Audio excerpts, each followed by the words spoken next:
ये चलचित्र सिर्फ 18 वर्ष की आयु के दर्शकों के लिए है और इसमें नग्नता और संभोग क्रिया के दृश्य हो सकते हैं।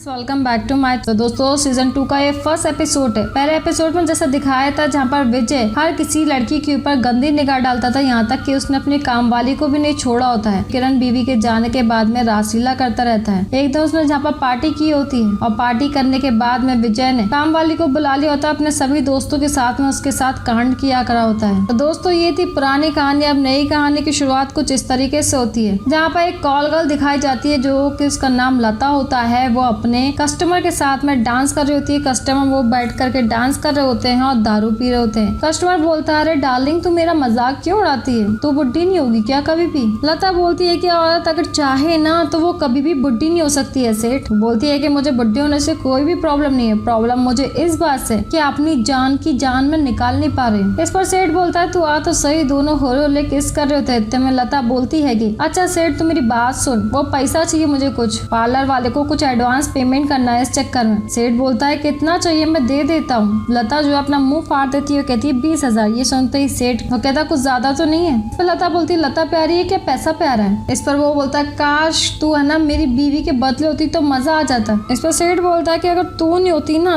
तो मेरे बिल्कुल पागल हो जाता, मैं दीवार से टकरा करके अपनी जान दे देता। सेठ बोलता है जाते जाते एक बार है ना चड्डी उतार कर खड़े होकर के दिखाते, मेरी रात जो है वो रंगीन हो जाएगी। इस पर लता बोलती है मेरे को जाने का है सेठ। सेठ बोलता है अबे प्लीज कर लेना, मैं तुझे 5,000 एक्स्ट्रा दे दूंगा। फिर वो बोलता है 10,000 दे दूंगा, मेरी बात तो सुन लेना डार्लिंग। इस पर लता खुश हो जाती है 10,000 का नाम सुन करके। वो बोलती है ऐसा है ना तो फिर जो देखने का वो देख ले। इतने में लता जो है जल्दी से अपनी पहले तो वो ब्लाउज उतारती है जहाँ पर वो ब्रा पहनी होती है, फिर उसके बाद में अपना पेटीकोट भी उतार देती है और सेठ भी पगला जाता है। फिर उसकी जांघों को चूमने लगता है। सेठ का पागलपन हवस उसके दिमाग पर चढ़ जाती है, फिर उसकी बॉडी को चूमना स्टार्ट कर देता है। पहले वो उसकी जांघों को चूमता है, फिर उसके बाद में उसकी छाती तक आ जाता है, फिर उसके बूब्स को चूमना और चूसना दोनों चालू कर देता है। सेठ बोलता है लता तो जानती है ना मुझे मेरा जल्दी हो जाता है। इस पर लता भी कस के अपने छाती से चिपकाई होती है। सेठ करता तो कुछ नहीं है, बस चूम ही रहता है और सेठ बोलता है तुझे पता है ना मेरा जल्दी हो जाता है। और इतने में सेठ हल्का हो जाता है और लता के 10,000 सीधे खड़े हो जाते हैं। सेठ बोलता है कि मेरे को तो मजा आ गया। इस पर लता बोलती है हलकट चूतिया तू मर गया है क्या। इतने में लता के फोन पर फोन बजने लगता है। लता का पारा आउट हो जाता है। वो देखती है कि रंजू का फोन आया। रंजू वही होती है जो कि लोगों के घरों में काम करने का काम भी करती है और साथ में सेक्सुअली भी उनको खुश करती है। जहाँ पर लता बोलती है हाँ कॉल कर बोल। फिर दोनों की मुलाकात होती है। नेक्स्ट सीन में दोनों समुद्र किनारे बैठे होते हैं और है ना दारू पी रहे होते हैं बैठ करके। लता बोलती है हम किसी से मांग के तो नहीं पी रहे ना, हम अपने पैसों का पी रहे हैं, समझिए ना, चल हम पीते हैं। इधर रंजू और लता दोनों बातें कर रहे होते हैं, बैठ करके दारू पी रहे होते हैं। रंजू बोलती है दिन में पियेंगे तो हमें मार पड़ेगी। लता पूछती है और तू बता मुझे कैसा चल रहा है सब कुछ। रंजू बोलती है बस क्या लता मैं तुझे क्या बताऊं, वही विजय सेठ जो है ना वही क्या। लता बोलती है अब तू क्या है ना उसी के साथ में 1 साल से। वो बोलती है अब क्या मैं अक्खा मुंबई को है ना उसी को चढ़ाएगी। वो बोलती है तू काय की दोस्त है मेरी, तू मुझे इस तरीके से है ना कॉलगम बनाई और तू खुद ही गायब हो गई। इस पर लता बोलती है कुतिया बात सुन, मैंने लाइफ के अंदर बहुत ज्यादा आगे बढ़ गई हूँ कि मेरे जो बुड्ढा सेक्रेटरी है ना ये मर जाएगा ना, इसका पूरा का पूरा प्रॉपर्टी भी मैं ही हड़पूंगी। अभी मैं अपने घर से पार्लर चढ़ाती हूँ छोटा मोटा और लेडीज स्पा भी। रंजू बोलती है तू तो बहुत ही बड़ी हो गई, मेरा भी कुछ करना, मेरे को तो बस 500 रुपए मिलते हैं। लता बोलती है 1 साल में तूने इतना ही किया है रे, कल रात को तू मेरे को कॉल कर रही थी, काय को तू इतना रो रही थी, काय को इतना चिल्ला चिल्ली कर रही थी रे, यहाँ काटा वहाँ काटा। वो बोलती है रोते हुए मैं कहाँ का बताऊँ तुझे क्या कैसे कैसे काटा है। वो रोते हुए बोलती है और मेरे को क्या दिया सिर्फ और सिर्फ 500 रुपया। और जय जो है ना वो मेरे साथ जानवर जैसा चढ़ जाता है। इस पर लता बोलती है जय सेठ का है ना कुछ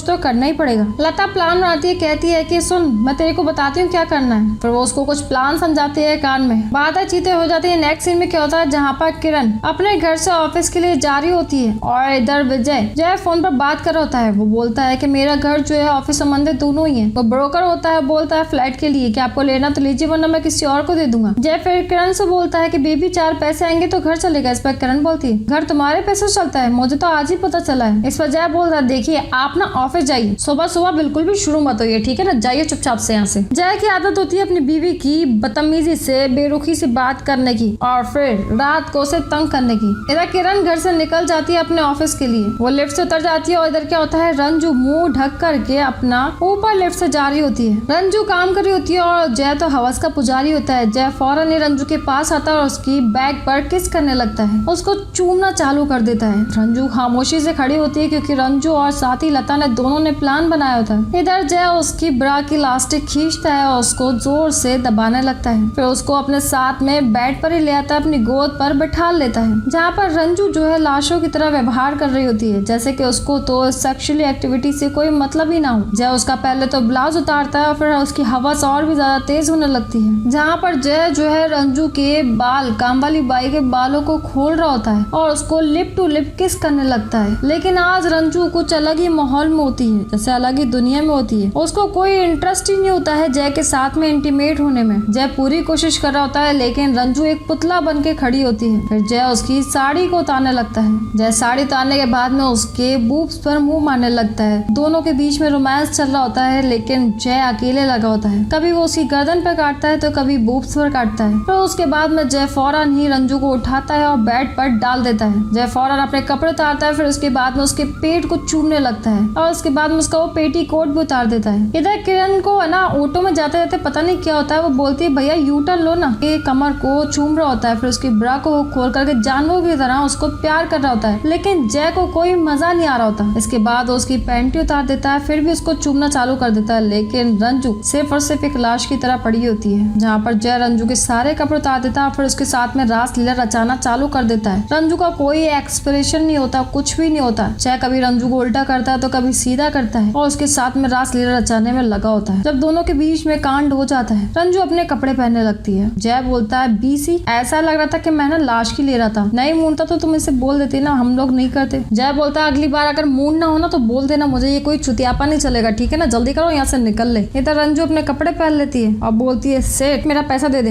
इस पर जय बोलता है तुझे भी आदत हो गई है बीसी बहन की खाने की, तो ये तो बिल्कुल फ्री की मिल रही है यहाँ पर। इस पर रंजू बोलती है सेठ में ये 500 नहीं लगी, पूरा का पूरा 5000 रुपए ले, ठीक है ना। वो पैसे वहीं पर बेड पर डाल देती है, जय के पास में फेंक देती है। इस पर जय हंसने लगता है खूब जोर से और अपनी दारू पीने लगता है। इस पर जय बोलता है मैडम आपने कितना बोला। इस पर रंजू बोलती है सेठ में 5000 रुपए लेगी, ठीक है ना। फौरन जय अपने पैसे अपने पास में रख लेता है। इधर किरण लौट करके आ रही होती है। जय फिर से बोलता है कितना लेगी। रंजू बार बार बोलती बोली ना 5000, वो भी अभी के अभी लूंगी। इधर जय रंजू के साथ में बदतमीजी करता है, उसको मारने लगता है। वो कहता है मैं देखा तेरे को ना 5000, 5 क्यों 10 दूंगा, 5 दूंगा 15 दूंगा। जय अपनी बेल्ट उतार लेता है और बेल्ट से रंजू को जोर जोर से मारना चालू कर देता है। वो रंजू को बड़ी जोर जोर से मारता है और जय बोलता है 5000 लेगी ना। फिर वो एकदम से रंजू को उठा करके दीवार के पास में फेंक देता है, जहाँ पर उसका सर फूट जाता है। रंजू बोलती है सेठ मेरे को कोई पैसा नहीं चाहिए। फिर इधर सेठ क्या करता है, यहाँ पर जय बेल्ट लेता है और उसके गले के अंदर बेल्ट को कस के बांध देता है। और इस तरीके से दोस्तों एपिसोड का एंड हो जाता है। लेकिन अगले एपिसोड के लिए हमारे साथ में बने रहिए, जहाँ पर बहुत ही ज्यादा दिलचस्प कहानी में मोड़ आने वाला है। हमारे साथ बन रही बेल आइकन को क्लिक कर दें, लाइक शेयर करना ना भूलें। अगर अभी तक आपने हमारा चैनल सब्सक्राइब नहीं किया तो जल्दी सब्सक्राइब कर लें। Thank you.